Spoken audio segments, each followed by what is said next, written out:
ওয়াদ-দুহা, আলোর শপথ, ওয়াল-লাইলি ইযা সাজা, নিঝুম নিস্তব্ধ রাতের শপথ। সুবহানাল্লাহ পড়েন। প্রথমে আল্লাহ দুইটা কসম কাটলেন। কয়টা?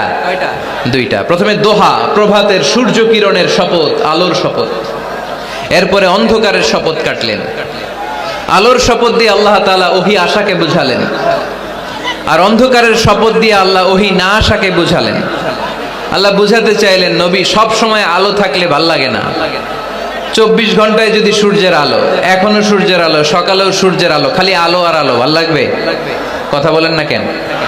আবার 24 ঘন্টায় ঘুটঘুটে অন্ধকার, কোনো আলো টালো নাই, ভাল লাগবে? তার মানে জীবন চালাতে আলোরও দরকার, অন্ধকারেরও দরকার। বিশ্বনবীরে বুঝাতে চাইলেন, নবী ওহী আসা যেমনি দরকার, মাঝে মাঝে ওহী বন্ধ রেখে আপনার একটু বিশ্রাম দেওয়া দরকার। সুবহানাল্লাহ পড়েন।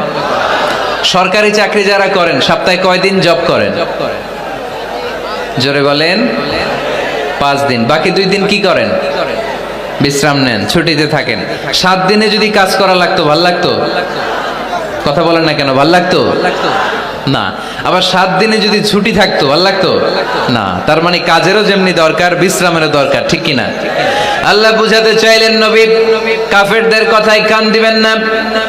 ওরা বলে আমি আপনারে ভুলে গিয়েছি। না না, কশিন কালেও না। আমি আপনারে কেমন করে ভুলে যাই? আপনি আমার বন্ধু।